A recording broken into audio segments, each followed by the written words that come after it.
नमस्कार, मी पंजाब डक. आज आहे 17 सप्टेंबर 2025.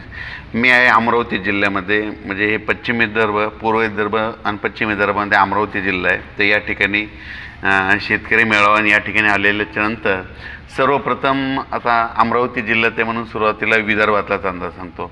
विदर्भात अनेक तुम्हाला सांगू इच्छितो की 17-18 आता उद्यापासून काय होणार आहे, थोडं सूर्यदर्शन होणार आहे. पण स्थानिक वातावरण तयार होऊन काय होणार आहे, रात्रीच्याला दुपारी 4च्या नंतर एकदा पाऊस येणार आहे. म्हणून अमरावती जिल्हा आणि विदर्भातल्या शेतकऱ्यांनी हा अंदाज लक्षात घ्यायचा. आणि त्याच्यानंतर राज्यातल्या सर्व शेतकऱ्याला सांगू इच्छितो की राज्यात आज 17 सप्टेंबर आहे. राज्यात म्हणजे आता 2 दिवसानंतर 17-18 आणखीन 2च दिवस पाऊस आहे. त्याच्यानंतर 19 तारखेपासून राज्यातला पावसाचा जोर कमी होणार आहे. पण जोर कमी जरी झाला तरी राज्यात काय होणार आहे, स्थानिक वातावरण तयार होऊन पाऊस मात्र पडतच राहणार आहे. म्हणून हा अंदाज लक्षात घ्यायचा.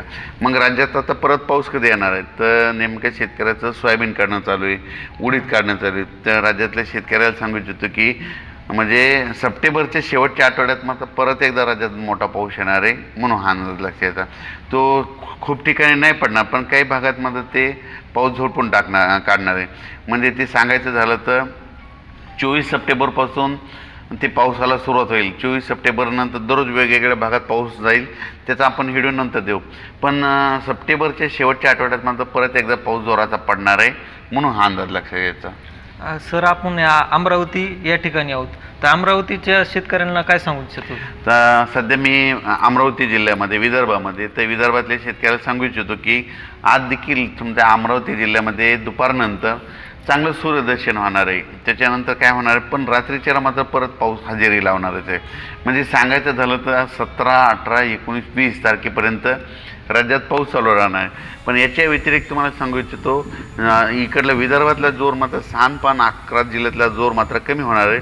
मात्र मराठवाड्यातला पाऊस हे कायमस्वरूपी राहणार आहे. म्हणजे मराठवाड्यात 21 तारखेपर्यंत 21 सप्टेंबरपर्यंत तुम्हाला सांगू इच्छितो कोणत्या जिल्ह्यात आणखीन पाऊस राहणार आहे. लातूर जिल्ह्यामध्ये पाऊस राहणार आहे, परभणी जिल्ह्यामध्ये राहणार आहे, नांदेड जिल्ह्यामध्ये राहणार आहे, हिंगोली जिल्ह्यामध्ये राहणार आहे, जालना जिल्ह्यामध्ये राहणार आहे, बीड जिल्ह्यामध्ये राहणार आहे, अहिल्यानगरकडं राहणार आहे, सोलापूरकडं राहणार आहे. ह्या पट्ट्यात मात्र आणखीन 19 तारखेपर्यंत दररोज वेगवेगळ्या भागात आता लय खूप काही मोठं नाही, पण दररोज एकदा हजेरी लावून जाणार आहे. या जिल्ह्यात मात्र एकदा हजेरी लावणार आहे. म्हणून ह्या अंदाज लक्षात घ्यायचा.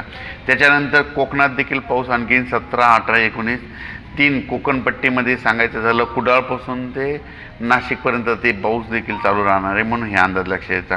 उत्तर महाराष्ट्रात देखील तशीच परिस्थिती राहणार आहे. उत्तर महाराष्ट्रात देखील 17, 18, 19 तारखेपर्यंत असाच पाऊस राहील. फक्त थोडंफार उघड होईल, पण असा जोर जरा कमी होणार आहे. म्हणून हे लक्षात द्यायचं.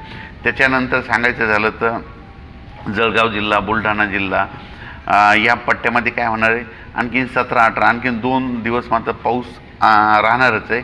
फक्त काय होणार, थोडी उघड भेटणार आहे. म्हणजे एवढं जे पहिला जे जोर होता ते मात्र कमी होणार आहे.